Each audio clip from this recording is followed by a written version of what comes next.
Hello, welcome to my channel. My name is Chinedu Boruche. I'm a real estate agent here in Calgary, Alberta, Canada. If you're watching this video right now, you probably want to know how to calculate the RMS. Before we go into that, please, I will ask you to go down and click the subscribe button. It will help me in producing more videos. What is RMS?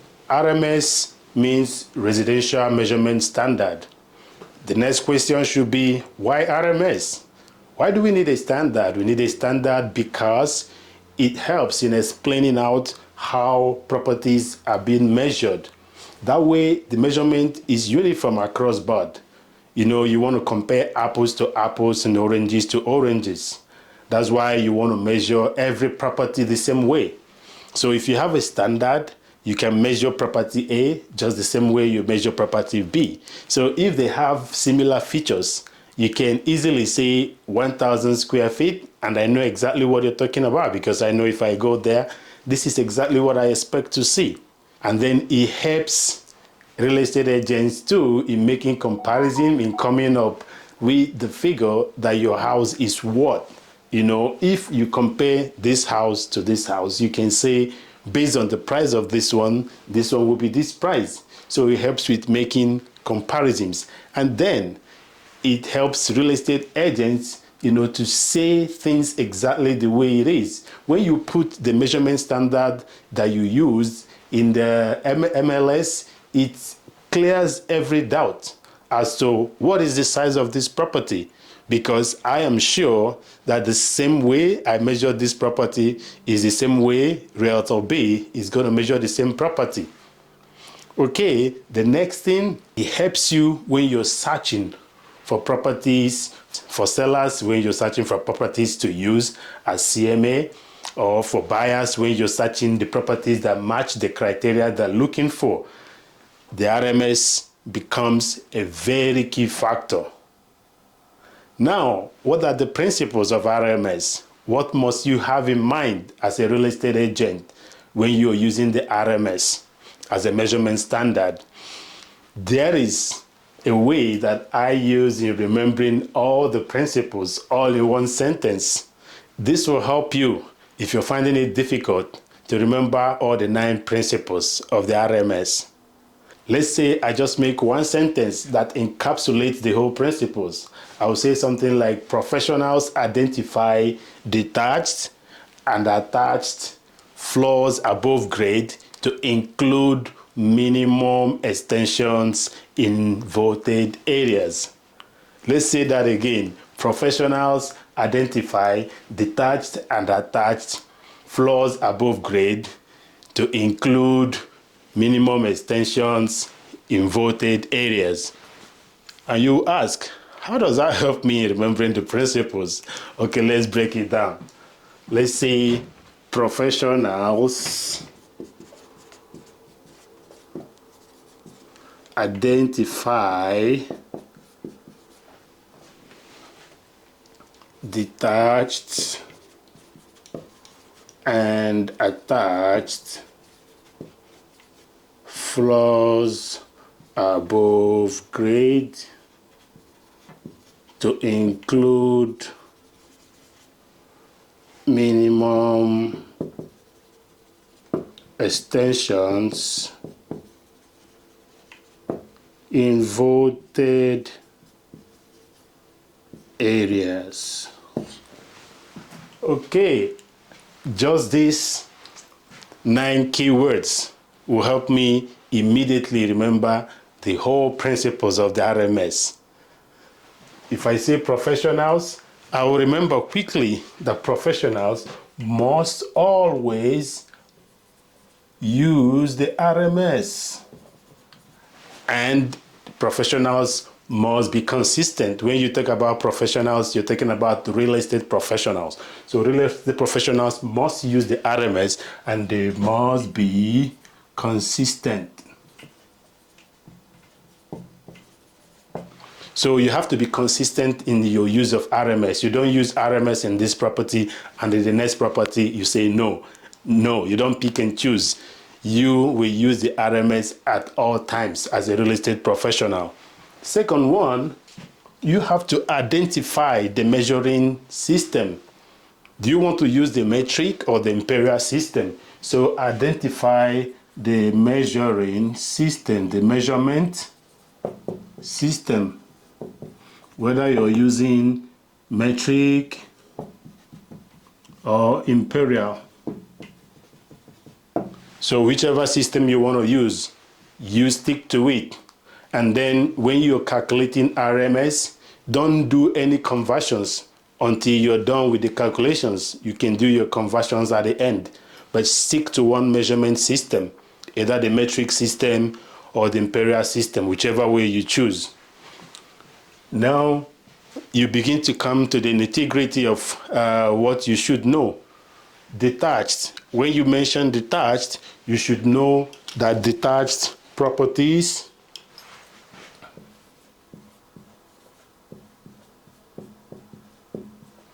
measured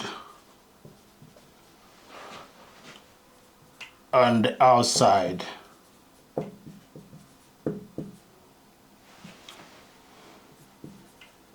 from foundation wall. So for detached properties, you measure the outside perimeters of the house. You have to take your measurement from the outside. Let's just give a quick illustration. Let's say this is the sketch of the house. This is the foundation. For RMS, this will be A, B. You have to measure at the outside from here to here, and from here to here. So you don't measure it from the inside. That is for detached properties.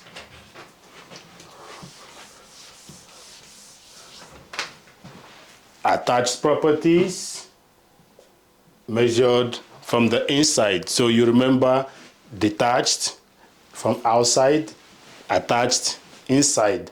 So whether it's a semi-detached or row house, provided one part of the house is attached to another, it is treated as attached. So for attached properties, how do you calculate that? You remember what we said? From the inside, you calculate from the inside. You just calculate wall to wall, paint to paint. And where do you put your tape? The floor of the house. Measure from the floor of the house.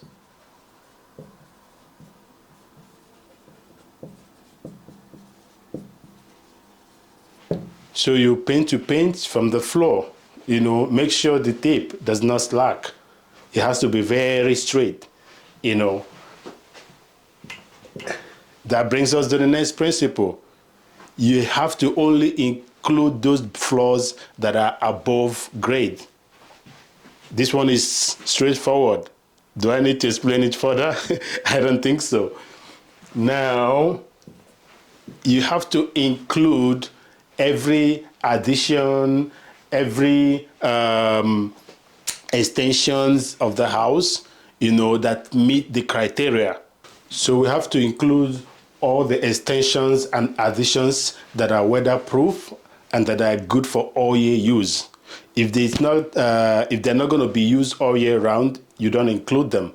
So they must be suitable for all year round use, which means you can use it during winter and you can use the same space during summer. If you can use it during summer and it can't be used during winter, it will not qualify to be included as part of the RMS measurement. So it has the extension and the additions to the house, you know, they must be 1, weatherproof, 2, suitable for use all year round. Those are the 2 things you have to bear in mind. Weatherproof and suitable for all year use. There. Now, the next principle. The next principle talks about the minimum height, that a space will be before you can include it in the RMS. It has to be 7 feet, minimum of 7 feet. Now you will ask, oh, what's the other thing that has to do with 5 feet? 5 feet is when you have a sloped ceiling. If there's a sloped ceiling, you're looking for where you can start adding as part of the RMS. Now, if the house or the space has a sloped ceiling, you start taking into consideration all the places that are 5 feet minimum and above. That is the area you will add. Areas that are not up to 5 feet should not be added to the RMS measurement.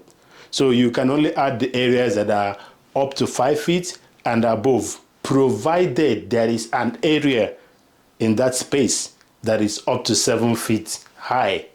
So 2 things are involved. 1, you start adding from where you have up to 5 feet of height. 2, there should be somewhere within that space that has 7 feet. So you don't just say, oh, this place is from 5 feet and you start add. No, you will add it when it is not just from 5 feet and above, but there is somewhere else in that space that has up to 7 feet height. And remember, 5 feet, 7 feet. 5 feet is 1.52 meters and 7 feet is 2.13 meters. So it's either you're calculating in metric. Remember I said earlier, you either calculate in metric or imperial. So it's either you're saying 7 feet or 2.13 meters or 5 feet or 1.52 meters. The next one is the extensions that you should add within the interior. We are talking here about bow windows and bay windows. Bay windows and bow windows should be added when the floor space is workable. If the area is workable, that is one criteria. The area has to be workable. 2, it has to be up to 1.52 meters, which is the same thing as what? 5 feet. So if the bow area or the bay area, the floor is workable, which means it's usable floor, right? And then the minimum height is 1.5 feet, 1.52 meters, which is the same thing as 5 feet. Then you have to include it as part of the RMS measurement. Then the last one is that voted areas. You don't count any voted area. You only count the floors. Any place that has a voted area must be excluded. So you exclude the voted areas, you only calculating floor areas. Open areas with no floor excluded. Okay, so these are the 9 principles of the RMS. 1, 2, 3, 4, 5, 6, 7, 8, 9. So if you use professionals identify detached and attached floor above grade to include minimum extension in voted area. So once you can recite that, you will remember the 9 principles of RMS.